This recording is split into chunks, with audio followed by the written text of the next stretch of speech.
Azoospermia और साथ साथ वेरिकोसील के पेशेंट हैं और आप ट्रीटमेंट ले रहे हैं, चाहे आप होम्योपैथी ले रहे हो, चाहे आप आयुर्वेद ले रहे हो, और आपको अभी तक रिज़ल्ट नहीं मिला, तो एक बारी आप उस लाइन ऑफ ट्रीटमेंट को समझिए कि वो आपको दे क्या रहे हैं।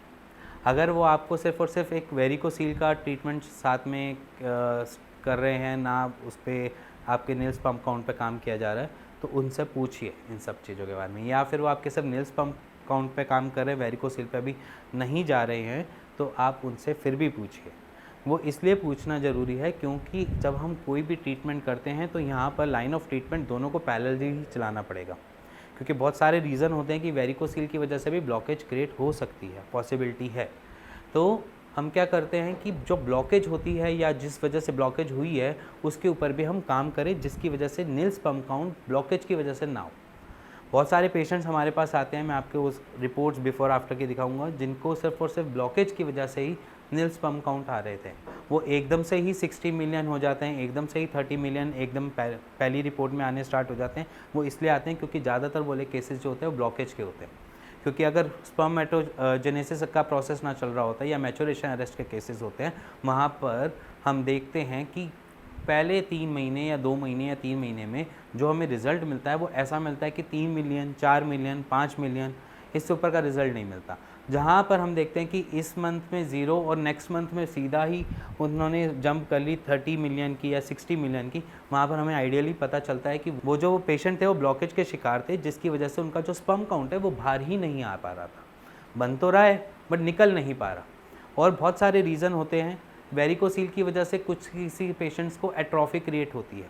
एट्रॉफी माने कि वहाँ के टेस्टिकल्स जो हैं वो धीरे धीरे अपने साइज़ को छोटा करना चालू कर देते हैं, वहाँ की मसल्स को, वहाँ की एरिया को। तो वहाँ पर जब वो छोटा करना चालू कर देते हैं, वहाँ पर भी देखते हैं कि टेस्टिकल्स अपना फंक्शन पूरा नहीं करने की वजह से स्पर्म प्रोडक्शन ज़ीरो कर देते हैं, वो भी देखते हैं।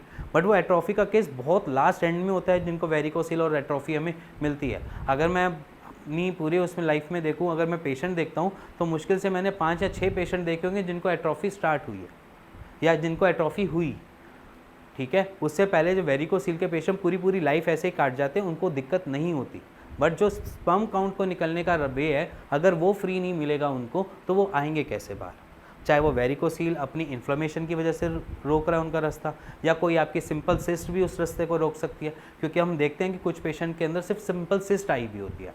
सिंपल सिस्ट वो कैसी होती है कि अपर पोल की तरफ सिस्ट है, एपिडाइमल लेयर के ऊपर सिस्ट है, तो वो सिस्ट भी आपका उस वे का रास्ता रोक सकती है जहाँ से स्पर्म बाहर निकल सकता है।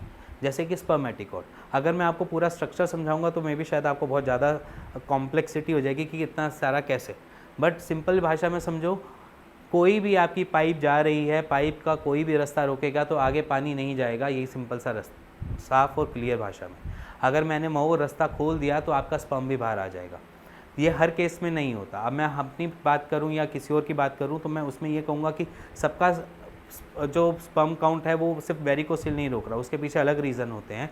जैसे कि आपका हाइपोगोनाडिज्म हो सकता है, या इसके साथ साथ हम देखते हैं कि पेशेंट में हाइपोगोनाडिज्म के साथ मैच्योरेशन अरेस्ट के केसेस होते हैं, टेस्टिकल्स डिसेंडेड होते हैं या फिर टेस्टिकल्स एब्सेंट ही होते हैं। ऐसे केसेस में वेरिकोसील अगर एक टेस्टिस में भी आ जाता है और नील स्पर्म काउंट आ रहा है, तो ज़रूरी नहीं है कि वो वेरिकोसील आपका ही रास्ता रोक रहा हो। मे बी शायद वो स्पर्म या वो जो प्रोसेस है, जो स्पर्मेटोजेनेसिस साइकिल है, वो शायद टेस्टिकल्स बना ही नहीं रहे।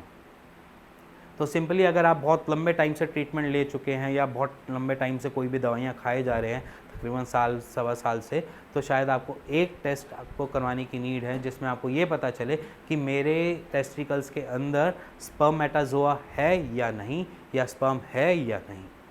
उसका टेस्ट होता है FNAC का टेस्ट, जो सिंपल है, सस्ता है, कोई महंगा नहीं है टेस्ट, जिसमें हम डॉक्टर्स रिकमेंड कर देते हैं बायोप्सी के लिए। अगर वैसे भी मैं सिंगल टेस्टिस के साथ वैसे भी मत खिलवाड़ करना, क्योंकि सिंगल टेस्टिस है तो आप बायोप्सी की तरफ मत जाना, क्योंकि थोड़ा कॉम्प्लेक्सिटी वाला हो जाता है, इन्फेक्शन होने के चांसेस होते हैं। वहाँ पर आप FNAC करवा लेना, और FNAC से आपको ये पता चल जाएगा कि टेस्टिस के अंदर स्पर्मेटाज़ोआ है या नहीं। या आपको कुछ भी नहीं समझ आ रहा तो आप ना FNAC करवाओ ना आप बायोप्सी करवाओ, सीधा जाओ, टेसा का एक प्रोसीजर होता है IVF का, वहाँ पर जाकर आप अपना ट्रीटमेंट के अंदर एनरोल कर सकते हैं।